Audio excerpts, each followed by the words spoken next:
Maligayang pagbabalik po muli sa inyo mga kaibigan. Latest weather update po tayo. January 19, 2024. Araw po ng Biyernes at weekends na nga po mga kaibigan.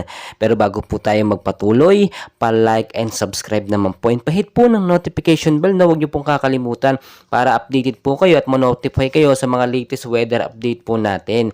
So narito na po ang hypnosis po natin. Galing po sa Pag-asa. So apektado pa rin po tayo ngayon or ilang bahagi ng ating bansa ng shear line. Sa ilang bahagi po yan ng eastern section ng Visayas at Mindanao. Northeast monsoon naman po sa ilang bahagi po ng Luzon. So tuloy-tuloy na po tayo sa area po ng Caraga at Davao Region mga kaibigan. Ng weather condition po dyan, maulap po na panahon na may posibleng mga isolated light rain. So mahinang pag-uulan po. At dala po yun ng shear line pero posible ding lumakas paglipas ng ilang mga oras. So obserbahan pa rin po natin. So mag-ingat po sa posibleng pagbaba or landslide dyan sa matataas na area po sa mga lugar na ating nabanggit.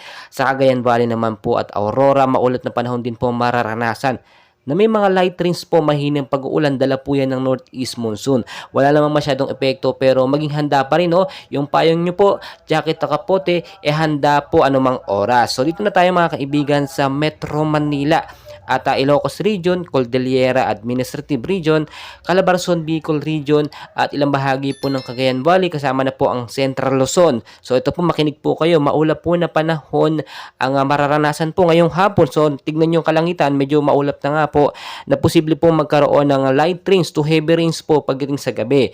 Dala po yan ang sinasabi po natin na northeast monsoon, samahan pa po yan ng shear line, combine po at posibleng mas lumakas pa. So maging mapag-obserba po tayo at maghanda anumang oras.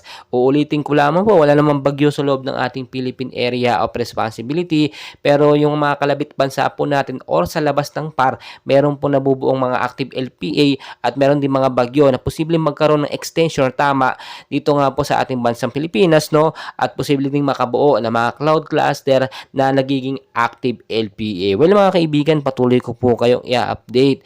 And please po, pakiusap po, huwag niyo pong kalimutan mag-like kung hindi pa kayo nakasubscribe, pasubscribe na rin po and pahit po ng notification bell for more weather updates. Maraming salamat po at magandang gabi po at hapon sa inyong lahat.